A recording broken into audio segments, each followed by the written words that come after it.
کوزدر ګلاباد الخدمت اغوست سنټر کې تابع شوی کال 2023 سپورټس ګالا سر ته رسیدلې ده. سپورټس ګالا اهم لوبې کرکټ فاینل میچ د اغوست سنټر په ګراوند ولوبېدو. د مشرانو میلمنو الخدمت پاکستان نائب صدر مشتاق احمد مانګټ، الخدمت پاکستان اسسټنټ سیکرټري جنرال فضل محمود، جماعت اسلامي کوزدر امیر مولانا اسدالله په شمول بهر سکولونو نه راغلي پرنسپلانو، اغوست ماشومانو سره نور ګڼ شمېر تماشایان موجود وو. د ګندهارا انسټیټیوټ اف بیسک ساينس ګیبس جونیئر او اسلامیه ماډل های سکول اوچ د ټیمانو ترمنځ لوبېدونکي د فاینل میچ چانخطي په ګټلو د ګیبس جونیئر ټیم کپتان د مخکې بیټینګ کولو په فیصله مقرره شپږو ورزونو کې د یو لوبغاړي جنید په سوځېدو او یا منډې جوړې کړې وې چې پکې د جنید څلور چکې هم شامل وي. په جواب کې اسلامیه ماډل های سکول اوچ د درې لوبغاړو په سوځېدو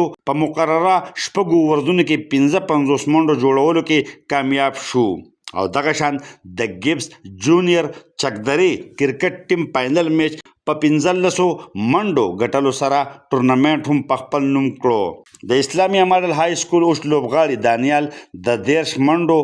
جوړولو او ګیبس انپال په 2 ورزونو کې 3 وکټو اخیستو سره نمایه پاتې شو. په دې سلسله کې اغوست سنټر ګلاباد کې تابع شوي دستورې ته د وینا په وخت د اغوست الخدمت اډمنسټریټر سید الله وویل چې د کال 2023 دا سپورټس ګالا د اغوست سنټر څلورمه تابع وه، د کومې مقصد چې د اغوست ماشومانو ته خوشحالۍ ورکولو. د وویل چې په دې سپورټس ګالا کې د 2 سرکاري سکولونو په شمول تالاش بټخیلي، ادینزي 50 نه زیات ماشومانو، هلکانو او جنکو د کرکټ، بیډمنټن، ټیبل ټینس نه علاوه قرائت، نعت، تقریرونو په شمول نور مقابلو کې حصہ اخیستې وه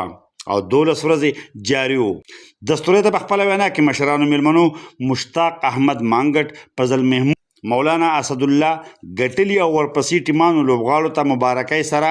د سپورټس ګالا په تابع د اغوست سنټر ګلاباد د انتظامیې د کردار ستاینه وکړه.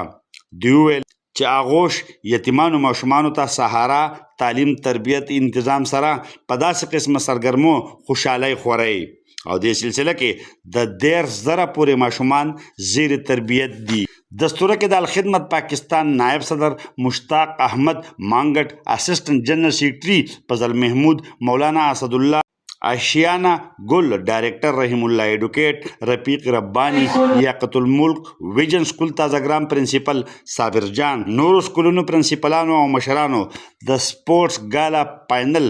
ګټونکي ګیبس چکدره کپتان او ټیم نورو لوبغاړو او ورپسې ټیم اسلامیه ماډل های سکول اوچ ټیمانو بیډمنټن، ټیبل ټینس، لډو،